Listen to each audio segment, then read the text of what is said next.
السلام علیکم دوستو، دا ڈیلی اپڈیٹس میں خوش آمدید۔ امید کرتا ہوں کہ آپ خیریت سے ہوں گے۔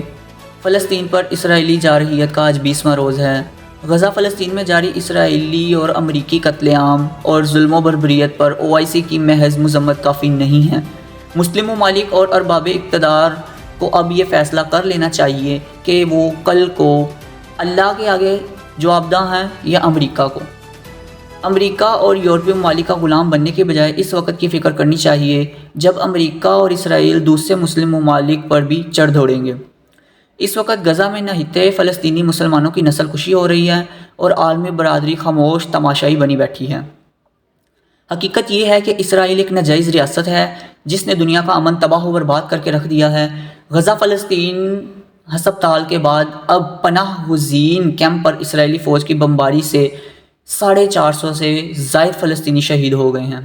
ستم ظریفی یہ ہے کہ انسانی حقوق کے علم بردار ممالک، NGOs اور اقوام متحدہ سب گونگے، بہرے اور اندھے ہو چکے ہیں۔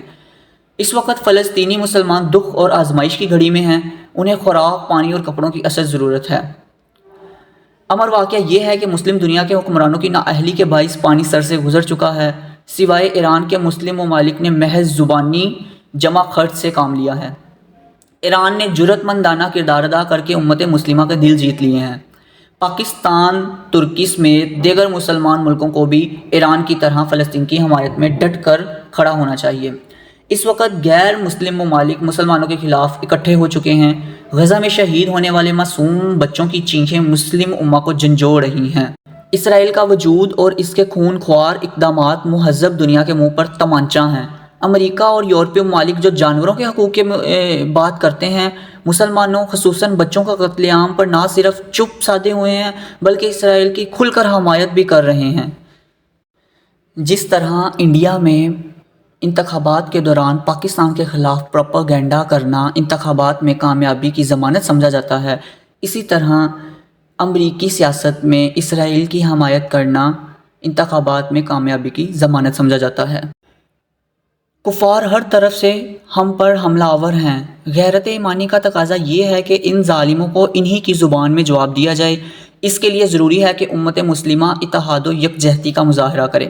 جو ممالک اسرائیل اور امریکہ سے خوف زدہ ہیں، ان کو آزاد ملک ہونے کا نعرہ لگانے کا کوئی حق نہیں ہے۔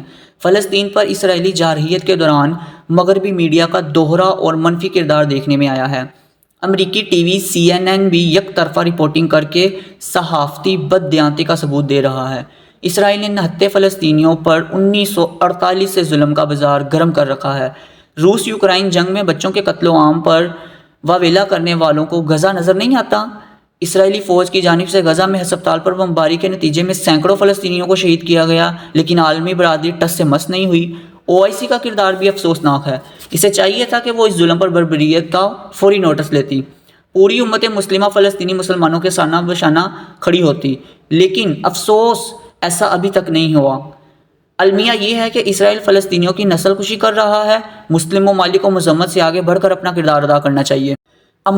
انبیاء کی سرزمین فلسطین پر اسرائیل اور امریکہ جنگی جرائم کا ارتکاب کر رہے ہیں۔ نہتے فلسطینیوں کی مدد کرنا ہر مسلمان پر فرض ہے۔ سوال یہ ہے کہ کیا جو امریکہ، مغربی ممالک اور اسرائیل میں ہلاک ہو صرف وہی انسان ہوتا ہے؟ اقوام متحدہ اور دنیا کو اپنا دوہرا معیار ختم کرنا ہوگا۔ فلسطینی اپنی ہی زمین پر قابض یہودیوں کے خلاف جدوجہد کر رہے ہیں، یہ ان کا حق ہے۔ حکومت پاکستان اور دیگر اسلامی ممالک نہتے مظلوم فلسطینیوں کو اسرائیلی چنگل سے آزادی دلوائیں۔ تشویشناک امر یہ ہے کہ غزہ پر اسرائیل کی جانب سے فاسفورس بموں کی بارش کی جا رہی ہے، وہی فاسفورس بم جن کو جنگ کے دوران استعمال کرنا عالمی قوانین کے مطابق ممنوع ہے۔ اسرائیلی جارحیت سے غزہ کی 10 لاکھ کی آبادی بے گھر ہو چکی ہے۔ صہیونی فوج کی طرف سے مصر کی رفح راہداری، اسکولوں، ہسپتالوں، رہائشی آبادیوں، میڈیا دفاتر اور پانی سپلائی لائن پر بمباری کی جا رہی ہے۔ شہید ہونے والوں میں سب سے زیادہ تعداد بچوں کی ہے۔ قبلہ اول کی آزادی اور آزاد خود مختار فلسطینی ریاست ہی مشرق وسطیٰ میں امن کی ضامن ہے۔ چائنا نے جو حل پیش کیا آزاد مختار فلسطینی ریاست کا، وہ بہت بہترین تھا۔ اس کے ساتھ ہی امن قائم ہو سکتا ہے۔ غزہ کی ناکہ بندی سے اموات کی تعداد میں اضافے کا خدشہ ہے۔ اقوام متحدہ خاموش تماشائی بننے کی بجائے اپنی ذمہ داری ادا کرنی چاہیے اسے۔ امریکہ بھی اپنا بحری جہاز بھیج کر جارحیت کا حصہ بن گیا ہے۔ یہ کہاں کا امن ہے کہ آپ لوگ جنگی سامان دے کے امن کر رہے ہیں؟ دنیا کو یہ نظر نہیں آ رہا؟ ساری دنیا اس پہ خاموش تماشائی بنی ہوئی ہے۔ امت مسلمہ کو اب حرکت میں آنا چاہیے، اب ان کو حرکت میں آنا ہوگا، یہ اب ان کے لیے ضروری ہو گیا ہے۔ دنیا کے امن کو برباد کرنے کے لیے ایک نئی جنگ میں جھونک دیا گیا ہے۔ یہ جنگ مشرق وسطیٰ کا نقشہ بدل کے رکھ دے گی۔ صرف مشرق وسطیٰ ہی اس تباہی سے برا حال نہیں ان کا ہوگا، وہی اس کی ضد میں نہیں آئیں گے، پوری دنیا اس کے اثرات دیکھے گی۔ اب وقت آ گیا ہے کہ حکومت پاکستان فلسطین کی آزادی کے لیے اپنا قائدانہ کردار ادا کرے، کیونکہ سعودی عرب کہتا ہے کہ وہ امت مسلمہ کا قائد ہے، ترکی کہتا ہے وہ امت مسلمہ کا قائد ہے، لیکن ان میں سے کوئی بھی اتنا کردار ادا نہیں کر رہا۔ اس لیے پاکستان چونکہ ایٹمی ملک ہے، تمام امت مسلمہ میں، مسلم ممالک میں صرف ایٹمی ہتھیار پاکستان کے پاس ہے، تو قائدانہ کردار بھی پاکستان کو ادا کرنا ہوگا۔ امت مسلمہ کو آج اتحاد و یکجہتی کی ضرورت ہے۔ مسلم ممالک کی طرف سے اسرائیلی، امریکی اور یورپی مصنوعات کا بائیکاٹ کیا جانا چاہیے۔ مصنوعات کا بائیکاٹ سے مراد یہ ہے کہ آپ ان کی چیزیں ہی نہ خریدیں۔ یہ بہت غلط طریقہ ہے کہ لوگ خرید رہے ہیں۔ تھوڑے دن پہلے یہ ایک میڈیا پر ویڈیو وائرل تھی جس میں ایک بندہ کوک کی بوتل خرید رہا ہے اور اسے واش روم میں گرا رہا ہے، لیکن یہ غلط ہے۔ اسرائیل 6 دہائیوں سے زائد عرصے سے فلسطینیوں پر ظلم ڈھا رہا ہے۔ موجودہ صورتحال میں غزہ میں انسانی بحران شدت اختیار کر گیا ہے۔ اسرائیلی بمباری میں 320 نوزائیدہ بچوں سمیت 1000 بچے شہید، جبکہ ٹوٹل شہادتوں کی تعداد 5000 سے بھی زائد ہو گئی ہے۔ اسرائیلی فوج کی جانب سے 250 نہتے فلسطینیوں کو دھوکے سے قتل کرنے کے مناظر انتہائی شرمناک اور لمحہ فکریاں ہیں۔ اسرائیل نے اپنی ہی دی گئی مہلت کے دوران نقل مکانی کرنے والوں پر بارود برسایا، جو کہ بھیانک جنگی جرم ہے۔ یہ دنیا کو جنگی جرم نظر نہیں آ رہا؟ کہاں گئی اب وہ دنیاوی عدالت؟ بین الاقوامی عدالت کو یہ چیزیں نظر نہیں آ رہی؟ اقوام متحدہ سمیت انسانیت کے نام نہاد علم بردار ممالک آ کر کہاں سو گئے ہیں؟ اسرائیلی بربریت سے اسپتالوں کو بھی امان حاصل نہیں ہے۔ مردہ خانوں میں جگہ کم پڑنے لگ پڑی ہے۔ اسرائیلی حکومت کے جنگی جرائم، اندھا دھند وحشیانہ قتل عام، گھروں، مساجد، اسپتالوں اور عوامی مقامات کی تباہی کے باوجود مسلمان فلسطینیوں مزاحمت ان کی مضبوط ہے۔ ان کے حوصلے پست نہیں ہو رہے۔ مسلمانوں کے حوصلے کبھی پست نہیں ہو سکتے۔ فلسطینیوں کو شمالی غزہ سے نکل کر جنوبی غزہ جانے کی اسرائیلی فوج کی دھمکی جبری بے دخلی، جس کے نتائج خطرناک ثابت ہوں گے۔ یہ جبری بے دخلی ہے، یہ غلط ہے، یہ فلسطینیوں کی نسل کشی کے مترادف ہے۔